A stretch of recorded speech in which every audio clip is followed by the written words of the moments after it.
আসসালামু আলাইকুম রহমতুল্লাহ বরাকাতুহ। আলহামদুলিল্লাহ ওয়াসসালাতু ওয়াসসালামু আলা রাসূলিল্লাহ ওয়া আলা আলিহি ওয়া আসহাবিহি ওয়া মান ওয়ালাহ, আম্মা বা'দ। সুপ্রিয় দর্শক শ্রোতা ভাই বোন, আজ আমরা যে বিষয়ে কথা বলতে চাই তা হলো, আমরা জানি যে বুখারী মুসলিম এক জায়গায় বর্ণনা করেছেন রাসূল করিম সাল্লাল্লাহু আলাইহি সাল্লাম দুই শ্রেণীর মানুষের জাহান্নামে যাওয়ার বিষয় নিশ্চিত করেছেন। তারা জান্নাতে যাবে না, জান্নাতের ঘ্রাণও পাবে না, এরকম কঠোরভাবে সতর্ক করেছেন।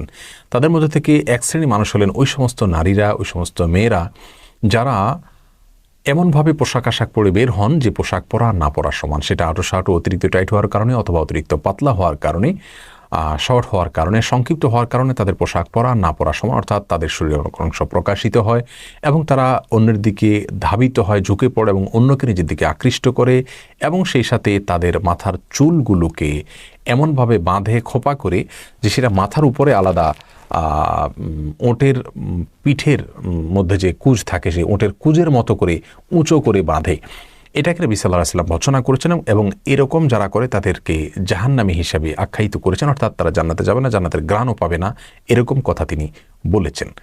এখন প্রশ্ন হলো, কোনো মা বোন যদি বাসা বাড়িতে এরকম পোশাক আশাক পরে আঁটো অথবা পাতলা অথবা শর্ট, এবং সেটা তিনি তার স্বামীকে দেখানোর জন্য পরেন বা তার গায়রে মাহরাম কারোর দৃষ্টিতে পড়বেন না, বা তিনি একাকী আছেন এই অবস্থায় পড়েন, এমনকি চুল বাঁধার ক্ষেত্রে যদি মাথার উপরে খোপাটা তিনি বাঁধেন সেভাবে, যেটা আজকাল দেখা যায় বিভিন্ন হিজাব পরিহিত মেয়েরাও করে থাকে, তো সেটা জায়েজ আছে কিনা? এর উত্তর হলো, বাসা বাড়িতে যদি করেন তাহলে সেটি জায়েজ হতে পারে।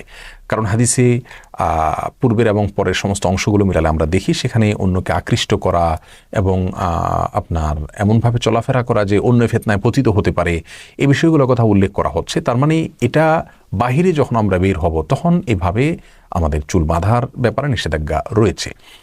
তার কারণে কোনো মা বোন যদি বোরকাও পরেন, এমনকি হিজাবও করেন, তারপরে যদি তার চুল তিনি মাথার উপরে বাঁধেন বরাবর ওঁটের কুঁজোর মতো এটা উঁচু হয়ে থাকে, এটা কিছুটা উচ্ছৃঙ্খলতা বোঝা যায়, বা এটা দেখে পুরুষের দৃষ্টি তার দিকে বিশেষভাবে আকৃষ্ট হবে এবং পুরুষ তাকে নিয়ে বাজে চিন্তা করবার সুযোগ তৈরি হবে, ফিতনায় পতিত হতে পারে, এবং যার ফলে তার নিজেরও নিরাপত্তা বিঘ্নিত হতে পারে। অন্তত আর কিছু না হোক, তাকে নিয়ে বাজে চিন্তা করবার একটা সুযোগ তিনি তৈরি করে দিচ্ছেন। এসব জায়গা থেকে বাহিরে যখন থাকবেন তখন চুল বাঁধার ক্ষেত্রে হয় পেছনে ছাড়বেন, আর না হলে পেছনে বাঁধবেন, কিন্তু মাথার ওপরে আপনার বেনি করে তারপরে এমনকি হিজাবও যদি করেন তারপরেও সেটি নিন্দনীয় এবং গুনাহের কাজ। এই হাদিস থেকে বোঝা যায় তার ফলে শাস্তির মুখোমুখি হতে হবে, আল্লাহ মাফ করুন। কিন্তু বাসাবাড়িতে অবস্থান করাকালীন সময় যদি কেউ এগুলো করেন তাহলে সেক্ষেত্রে এই নিষেধাজ্ঞার আওতার বাইরে থাকবে, এমনটি বলেছেন অনেক বড় বড় উলামা ইকরাম।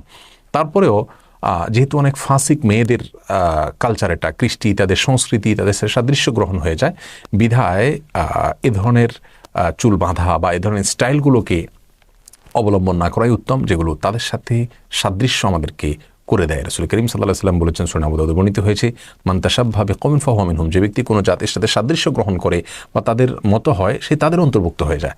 বিধায় চুল বাঁধা হোক, কাপড় চোপড়, পোশাক আশাকের ক্ষেত্রে ফাসেক, ফাজের, কাফের, অমুসলিম এবং দুষ্ট অথবা উচ্ছৃঙ্খল টাইপের, খারাপ টাইপের মেয়েদের আপনার সাদৃশ্য গ্রহণ করা জায়েজ নেই। একইভাবে একই কথা পুরুষদের জন্য প্রযোজ্য, যে ফাসেক, ফাজের বা আপনার উচ্ছৃঙ্খল পুরুষ বা যারা গুনাহে নিমজ্জিত থাকে, আল্লাহর ভয় যাদের ভিতরে নেই, তাদের স্টাইল ধারণ করা মুত্তাকিদের জন্য মানানসই নয়, তাদের জন্য জায়েজ নেই। বিধায় আমরা জানলাম যে বাসা বাড়িতে অবস্থানকালীন সময়ে এগুলো করা যেতে পারে, কিন্তু বাইরে যখন আমরা যাব তখন চুল খোপা বেঁধে সেটাকে মাথার উপরে বাঁধা, এটা জায়েজ নাই। এটা ওটের পিঠে থাকা উঁচু কুঁজের মতো অনেকটা দেখা যায়। এটার ব্যাপারে রাসূল আকরাম সাল্লাল্লাহু আলাইহি ওয়াসাল্লাম সরাসরি নিষেধ করেছেন। আল্লাহ তাআলা আমাদের সকলকে রাসূল আকরাম সাল্লাল্লাহু আলাইহি ওয়াসাল্লামের সমস্ত নিষেধাজ্ঞাগুলোকে অক্ষরে অক্ষরে মেনে চলে আমাদের আখিরাতকে সুন্দর করবার তৌফিক দান করুন, আমাদের দুনিয়ার জীবনকেও নিরাপদ রাখার তৌফিক দান করুন। আসসালামু আলাইকুম ওয়া রাহমাতুল্লাহি ওয়া বারাকাতুহু।